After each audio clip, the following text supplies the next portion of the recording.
দরদ দরদ দরদ দরদ শেষ।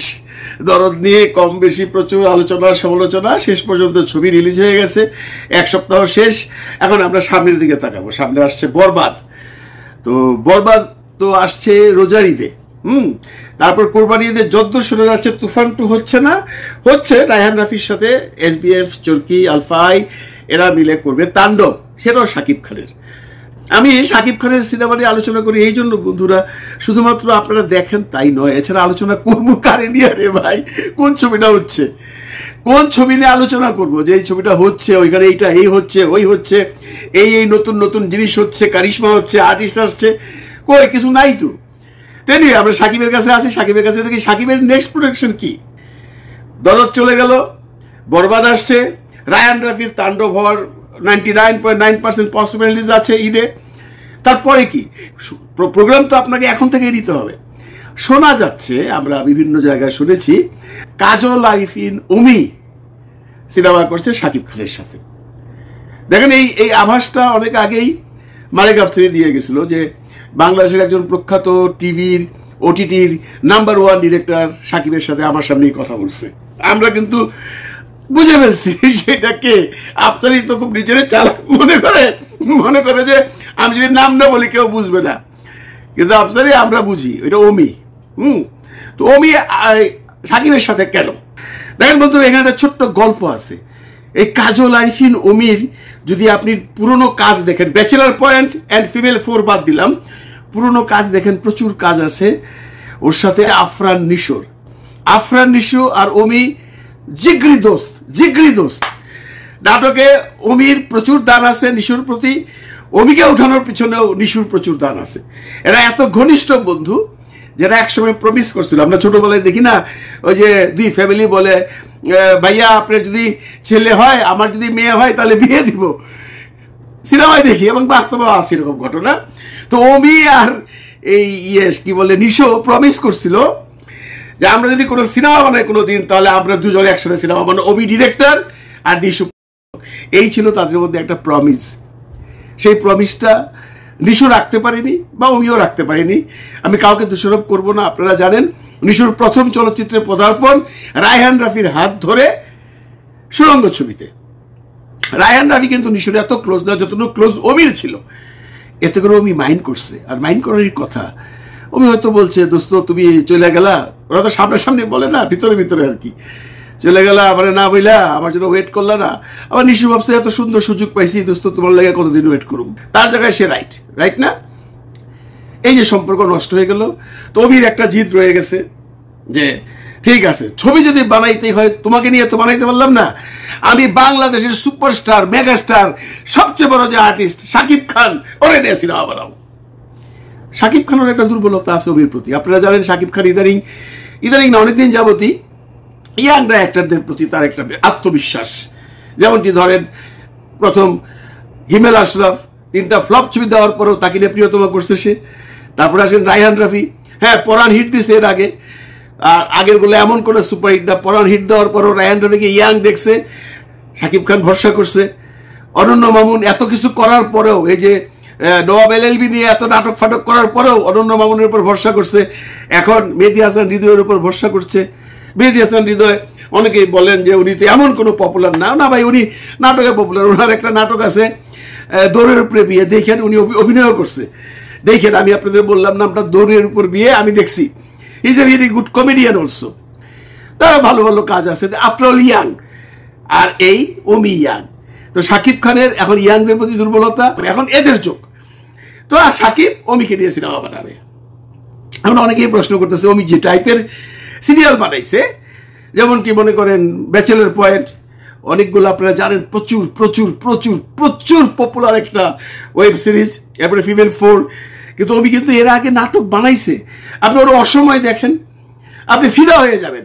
আর এত ট্যালেন্টেড ছেলে জায়গায় বসে স্ক্রিপ্ট চেঞ্জ করতে পারে, যেটা অনেকের মধ্যে ক্ষমতা নাই।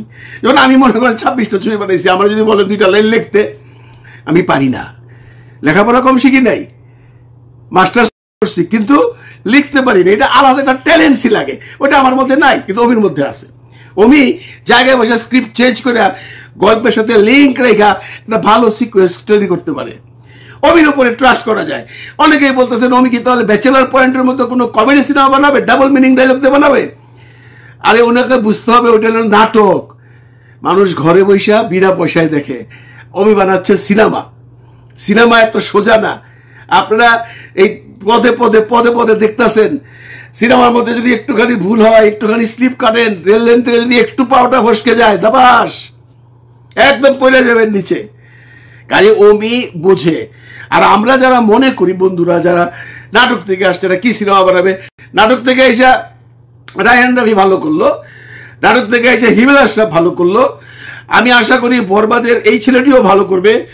আর অমি এত বড় একটা সুপারস্টার নাটকের জগতে, মানে ওই মিডিয়াতে, মানে ওটিটি অ্যান্ড ড্রামাতে, যা আপনারা হয়তো ভাবতে পারবেন। অমি এমন একজন পরিচালক, এমন একজন মেকার, যে যার ওই ব্যাচেলার পয়েন্ট যখন স্টার্ট করছিল মাত্র 40,000 টাকা করে প্রত্যেকটা মানে বিক্রি করতে, এপিসোড বিক্রি করতো, সেই ব্যাচেলার পয়েন্ট এখন প্রায় এপিসোড 25 লাখ টাকা।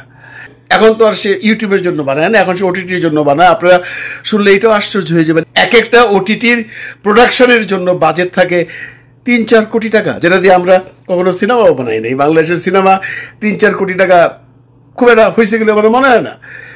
তো অমি অ্যাকচুয়ালি ট্রাস্টেবল। ওর যে একটা টিম আছে, এই টিমটাও তো একটা জবরদস্ত টিম।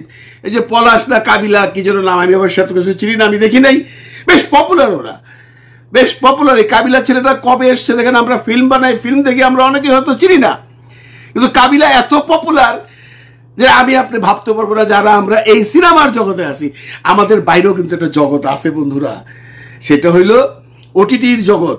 আজকালকার ইয়াং ঢাকা শহর, চিটাগং শহর, রাজশাহী, খুলনা, বিগ বিগ সিটির ইয়াং জেনারেশন ব্যাচেলার পয়েন্ট লুই ফানিছে। ইয়াং জেনারেশন পলাশকে চিনে, পলাশের ফ্যান, যেটা আমাদের ফিল্মের অনেক হিরোকে হয়তো তারা চিনে না। এটা মানতে হবে। আমি যেমন পলাশকে চিনি না, এটা আমার ব্যর্থতা, ঠিক তেমনি ওইটা ওদের ব্যর্থতা। আসল কথা হলো অমি এবং সাকিব যে সিনেমাটা করছে, যদি হয় এবং হবে শিওর, আমরা আশা করতে পারি কোনো একটা বিস্ফোরণ ঘটবে। কারণ অমি নিশ্চয়ই ব্যাচেলার পয়েন্টের মধ্যে সিনেমা বানাবে না, সে সিনেমার জন্য সিনেমা বানাবে, সে সিনেমার স্ক্রিপ্ট লিখছে, তাই না? সে তো নাটক বানাবে না, ব্যাচেলার পয়েন্টের মতো ওটিটির ফিল্ম বানাবে না। তার উপর ট্রাস্ট রাখতে হবে, তাকে বিশ্বাস করতে হবে। এবং আমি বিশ্বাস করি অমি, তার যে টিমটা আছে, এই যে পলাশ টলাশ আরো কে কে যেন আছে, মোটামুটি একজন ভদ্রলোক, নামটা ভুলে গেছি ভাই, সরি, মানে আর একটা বড় টিম, মাজরুক রাসেল, তারপরে আরো 2-1 জন আছে। ওরা এত পপুলার, ওদের কি নিয়া, ওরা যদি কো আর্টিস্ট থাকে আর সাকিব যদি মেইন আর্টিস্ট থাকে, মানে হিরো, সেন্ট্রাল ক্যারেক্টার হিরো করবে সে, বাকি এরা থাকবে অন্যান্য নয় ফুলের বাগানের বাকি ফুলগুলো, আমার মনে হয় ফাটাফাটি হইব ভাই, ফাটাফাটি হইব। কারণ এটা হইল এই যুগের সবার নতুন পরিচিত মুখগুলার সাথে সাকিবের সংমিশ্রণ। সাকিব খান সবসময়ই বাংলাদেশের প্রচলিত আর্টিস্টদের সাথে কাজ করে আসছে। ইদানিং উনি আপনারা দেখছেন যে লাস্ট দরদ দিয়ে ধরেন সমস্ত ভারতীয় শিল্পীর সাথে কাজ করছেন। পায়েল সরকার কয়জন চিনে বলেন? রাজেশ শর্মা, কজন রাজেশ শর্মাকে চিনে? কজন অলেক জৈনকে চিনে? কজনই বা রাহুল দেবকে চিনে? কিন্তু ছবি তো তারা দেখছে। সেইখানে যদি এই ক্যারেক্টারগুলোর মধ্যে মেইন ক্যারেক্টারগুলি পলাশ থাকে, মারজুক রাসেল থাকে, আরো যে 2-1 আছে, এরা যদি থাকে তো ছবির রৌনক বেড়ে যাবে তো। আর সাকিবেরও একটা কন্ট্রিবিউশন থাকবে ছবিতে। আপনারা জানেন সাকিব অনেক বছরের এক্সপিরিয়েন্স, ও বিভিন্ন সময় অমিকে অ্যাডভাইস করবে। যদি অমি কোনো ভুল পথে যায়, যদি অমি কোনো নাটকের লাইনে যেতে চায়, সাকিব তাকে ধরে নিয়ে আসবে। সুতরাং বিরাট একটা বিস্ফোরণ ঘটবে বলে আমি এই মুহূর্তে বিশ্বাস করছি। আমরা আশায় রইলাম। তবে অমিকে আমার একটা স্পেশাল রিকোয়েস্ট, আপনি কোনো এক্সপেরিমেন্টাল ফিল্ম বানাতে যাবেন না প্লিজ। আপনি সিনেমার জন্য সিনেমা বানাবেন, যাতে থাকবে ধুন্দর অ্যাকশন, রোমান্স, ভালো গল্প, ভালো গান অ্যান্ড আপনার ভালো একটা ডিরেকশন। আমরা এইভাবেই চলচ্চিত্রকে এগিয়ে নিয়ে যেতে চাই, এই ইয়াংদের মাধ্যমে ধরে। এবং আমি আপনাদের আরেকটা কথা বলি, ইন ফিউচারে দেখবেন এই সাকিব খান শিহাব শাহীনের ছবিও করছে, বলে দিলাম। আসুক এরা, এদের সবার জন্য রইল দোয়া। আপনারা ভালো থাকবেন, ভালো রাখবেন সবাইকে। খোদা হাফেজ।